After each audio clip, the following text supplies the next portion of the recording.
Europe में specially Greece में इस कदर कंजस्टेड घर होते हैं, छोटे छोटे, मतलब शायद ये भी एक रीज़न है कि लिमिटेड सैलरीज़ और महंगा लाइफस्टाइल,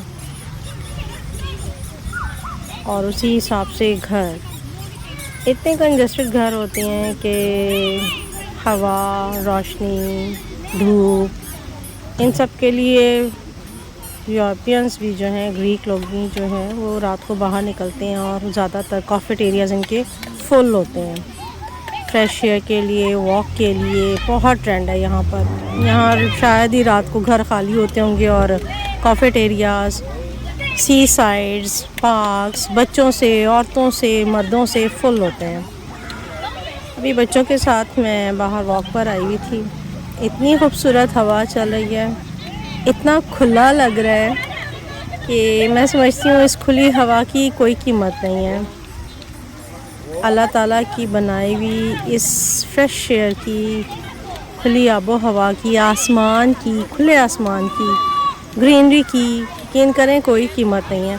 अभी एक हफ़्ता पहले मैं अपने टूथ के लिए गई, टूथ ट्रीटमेंट था मेरा, और 1 घंटे की वो तकरीबन सर्जरी थी। उस 1 घंटे ने मुझे अगले पिछले तमाम हॉस्पिटल्स की जो मेरे दिन स्पेंड हुए हैं वो मुझे याद करवा दिए।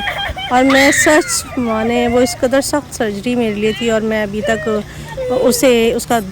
उसकी तकलीफ़ बर्दाश्त कर रही हूँ। और मैं यही सोचती रही कि बस एक बार मैं यहाँ से चली जाऊँ सही, तो उसके बाद मैं अपनी ज़िंदगी में थोड़ा सा चेंज ज़रूर लाऊंगी। जो पहले चीज़ें मैं इरेगुलर कर रही हूँ हेल्थ को लेकर, उन्हें मैं रेगुलर करने की कोशिश करूँगी, ताकि मुझे दोबारा क्लिनिक की शक्ल ना देखनी पड़े या हॉस्पिटल की शक्ल ना देखनी पड़े।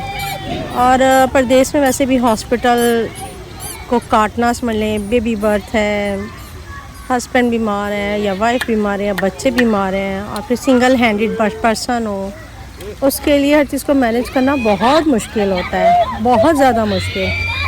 लेकिन करें, इस हवा की कोई कीमत नहीं है। तो हेल्दी रहें, खुश रहें और अपने लाइफस्टाइल को इम्प्रूव करें। Have a good day.